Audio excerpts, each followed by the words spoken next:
¿Por qué abogado? Porque me dijeron que no. Porque pregunté qué era ser abogada a los 9 años y mi mamá me dijo que era aquella gente que defendía a los que no podían defenderse. Bueno, me encantó. Y seguí con el tema de que iba a ser abogada, y bueno, y mi papá dijo que no, que derecho no era para una mujer, que más bien estudiara otra cosa más relativa a la feminidad, como ser maestra, ser directora. Y no, fue peor. Yo creo que eso fue como... Y me dijo que bueno, que si yo quería, lo lograra sola. Es decir, sin el apoyo económico de mis padres, ¿no? Y así fue. Empecé a trabajar. Me fui alfabetizadora en ese momento en el Plan Nacional de Alfabetización, en 9 de julio, en un departamento alejado. Y bueno, y daba clases y de ahí iba a la Universidad Católica y cursaba y con lo que ganaba me pagué la carrera y me recibí. Yo lo cuento muy light, pero fue muy duro porque, bueno, de pronto tenías que coincidir horarios. Ser alfabetizador en una villa miseria también es como que unías dos realidades muy distintas, ¿no? Es decir, la universidad que me brindó el título y que me ayudó y que me formó y una realidad muy cruda que era la pobreza extrema de una villa en 9 de julio. El estar cara a cara con los vulnerables, con la pobreza, con las necesidades de la gente, con la violencia de género, con la violencia de los niños, siempre te tiene que marcar para bien, para ver cómo cambias la realidad de la gente, porque si no como que pasás por la vida sin que esto tenga ningún sentido. Entonces no solamente me marcaba ahí, sino que yo trataba de replicar y de decir, mire, hay otra vida. Terminé Derecho, me costó bastante, pero tuve que renunciar al trabajo, porque las dos cosas ya no se podían. Y bueno, y empezar a litigar, ¿no? O sea, a ver este mundo donde no tampoco tenías el sueldo ni la posibilidad, sino que había que generar. Y la verdad que litigué muy poco porque inmediatamente ahí entré a la caja de jubilaciones como asesora y en ese lugar también aprendí mucho, porque bueno, lo importante era estar a cara con ellos, ver cuál era la problemática, ver cómo se solucionaba y estuve en la caja cerca de 2 años e inmediatamente pasé al Poder Judicial.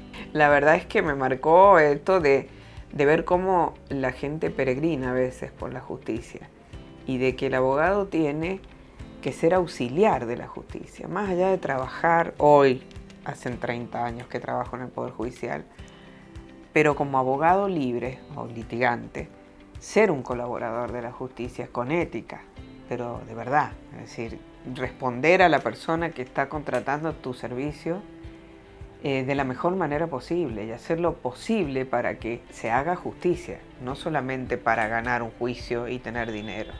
Si no, la profesión no sirve.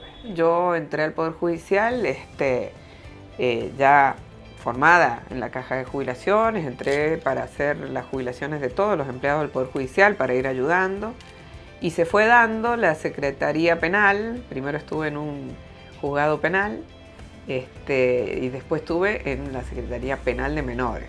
Y bueno, ahí ya me di cuenta de la vocación. Voy por acá. Era por ahí. De ser asesora de menores, cuando yo asumí, éramos 2 para toda la provincia. Entonces el abuso sexual infantil en ese momento era muy difícil. Los primeros contactos fue con mucho enojo. O sea, yo no entendía cómo el resto no reaccionaba. O sea, cómo era posible de que había gente que sabía y que no denunciaba. O sea, al principio solamente podía denunciar el padre, la madre o el guardador, es decir, los abusadores. O en su defecto el asesor. Entonces, ¿cómo tomaba conocimiento yo de que había un abuso? A través de una maestra, de un médico, de una vecina, de una trabajadora social. Me acuerdo de trabajadoras sociales que son héroes, ¿no? O de alguna psicóloga, o del Comité de Maltrato Infanto-Juvenil del Hospital Rawson, que detectaban indicadores de abuso muy graves ya, ¿no? Cuando había un embarazo, cuando había situaciones de físicas muy fuertes, entonces ahí se iniciaba la causa. Yo iba a la policía y ponía la denuncia. Después entonces el niño hablaba en la policía Después hablaba en el juzgado. Ya éramos re avanzados, teníamos un psicólogo. Al lado, mientras el niño declaraba, divino los psicólogos, pero imagínate que no era lo mismo, ya había sido victimizado gravemente en su familia, en la policía, en los juzgados, y después, si teníamos mucha suerte y era condenado en los juzgados, porque el juez consideraba que había pruebas, íbamos a cámara. El niño conmigo otra vez, yo otra vez a declarar. Entonces, claro, el proceso era tan victimizante para todos, los operadores de justicia también, porque eran como librar batallas. Hasta que el doctor Eduardo Agudo, que fue juez correccional, una gran persona, me dijo, ¿por qué no lees quién es Arnold Hessel? ¿Y qué es la Cámara Hessel? Y bueno, ¿y para qué me dijo? Entonces ahí la vimos, la estudiamos, fui a Córdoba, el señor fiscal general, el doctor Cuatropani siempre ha sido abierto a todo lo que sea poder mejorar el sistema de justicia.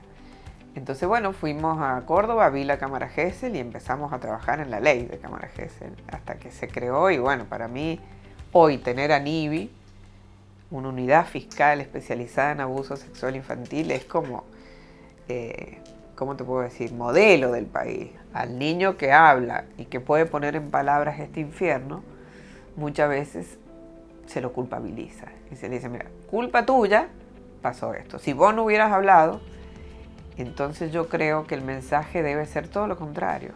Sos un héroe, que has podido hablar para que no le vuelva a pasar nunca más a nadie este infierno.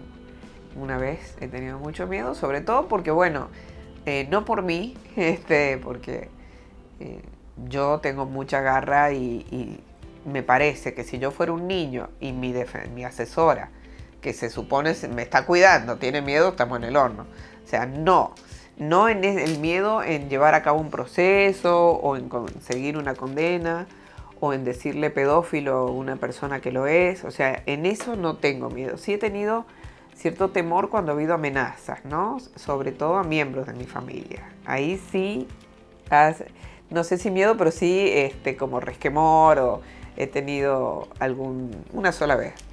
Y bueno, y tuve protección y demás, pero se metieron con el cachorro. Entonces, bueno, en ese caso ya es como toda madre, cuando te dicen que no van a parar hasta que no sientan en carne propia el daño que sienten ellos, es como difícil. Pero bueno, pasó una sola vez, te reitero, y fue la única vez que vi así como difícil. Igual, condenado. La persona que dice que no existe la violencia general, de género, yo le invitaría, el turno pasado en ANIVE he tenido 8 audiencias diarias de abuso sexual.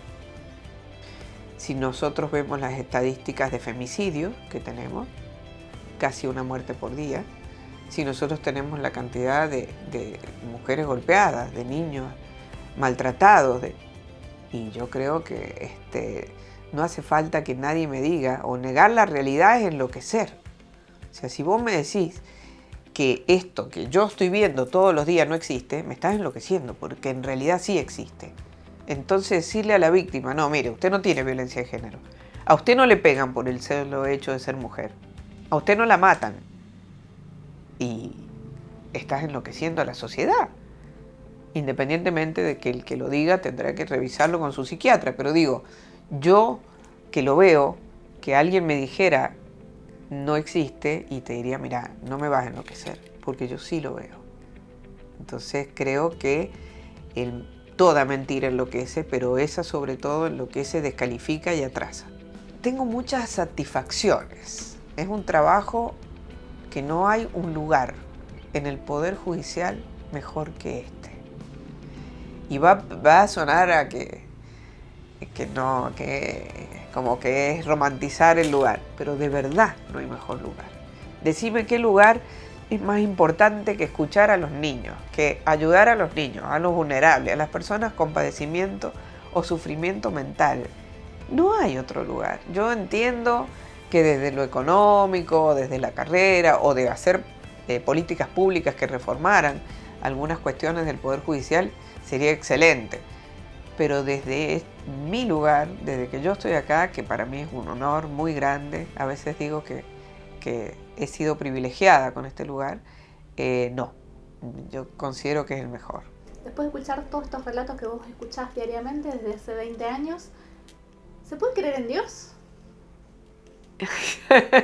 Bueno, yo me alegro mucho de la gente que cree, este, y de verdad, soy una convencida de que hay mucha gente que reza mucho y que cree mucho, que reza por mí, que eso a mí me halaga mucho. Yo lamentablemente no tengo una crisis de fe importante hace muchos años.